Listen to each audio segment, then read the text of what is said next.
Hi everybody, this is Mr. Triebold, and today I'm going to read you a book called Lentil. And Lentil was one of my favorite books when I was a kid. It's got music in it, but also this book was written in 1940. So it's a kind of an older story. It's a little kind of a picture of what life used to be like maybe back around 1940. Another thing that's interesting about this copy of this book actually used to belong to the Washington Elementary School Library in Whitewater, Wisconsin, which is where I grew up. So now it's mine. Here's Lentil by Robert McCloskey.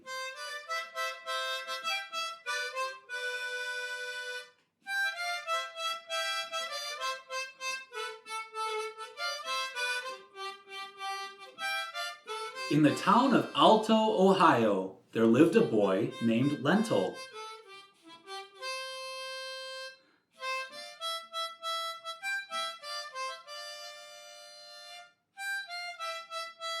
Lentil had a happy life, except for one thing.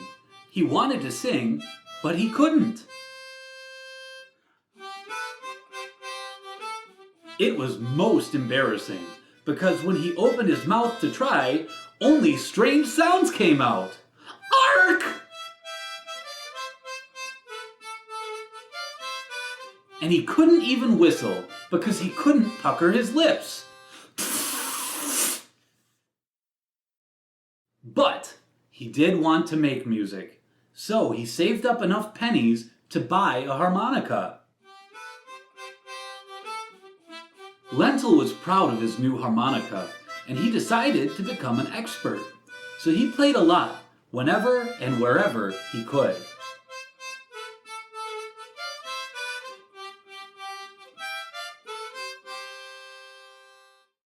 His favorite place to practice was in the bathtub, because there the tone was improved 100%.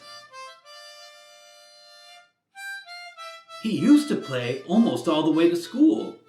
Down Vine Street to the corner of Main, past the finest house in Alto, which belonged to the great Colonel Carter. Then, past the drugstore, the barber shop, and the Alto Library, which was a gift of the great Colonel Carter. By the Methodist Church, through the Carter Memorial Park, and around the Soldiers and Sailors Monument that the Colonel had built there. Then, Lentil would stuff his harmonica into his pocket and take a shortcut up the alley behind the hardware store so he would not be late for school. People would smile and wave hello to Lentil as he walked down the street, because everyone in Alto liked Lentil's music. That is, everybody but Old Sneep. Old Sneep didn't like much of anything or anybody. He just sat on a park bench and whittled and grumbled.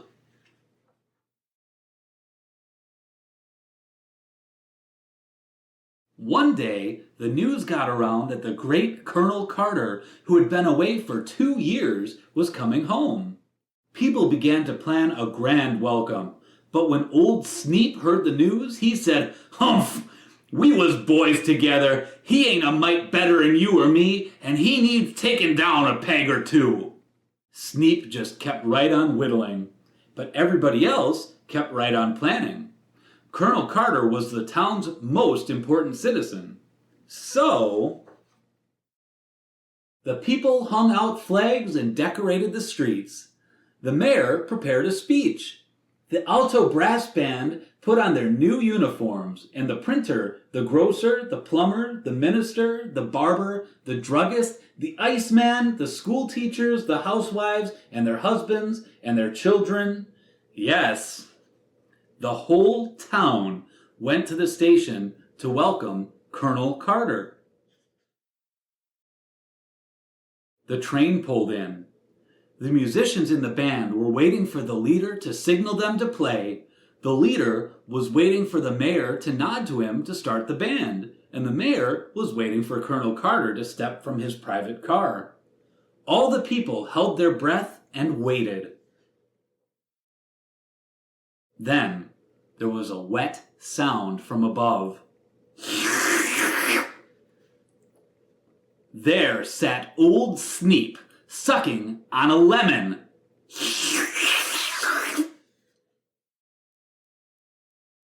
Old Sneep knew that when the musicians looked at him, their mouths would pucker up so that they could not play their horns. The whole band looked up at Old Sneep. The mayor gave the signal to play, but the cornetist couldn't play his cornet, the piccolo player couldn't play his piccolo, the trombone player couldn't play his trombone, and the tuba player couldn't play his tuba because their lips were all puckered up.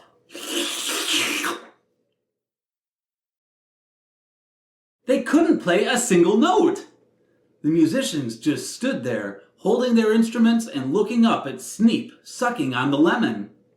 The leader looked helpless. The people were too surprised to move or say a thing, and the mayor wrung his hands and wore a look that said, "Can't somebody do something, please?"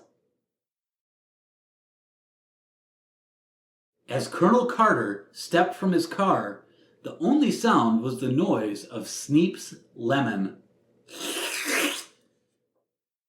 Clouds began to gather on the colonel's brow, and he said, "Humph," in an indignant sort of way. Of course, Lentil's lips were not puckered, and he knew that something had to be done. So he took out his harmonica and started to play "Comin' Round the Mountain When She Comes." When Lentil began to play the second chorus, Colonel Carter smiled. Then he let out a loud chuckle and began to sing, "Driving 6 white horses when she comes." Then everybody sang, and they all marched down Main Street behind the colonel's car.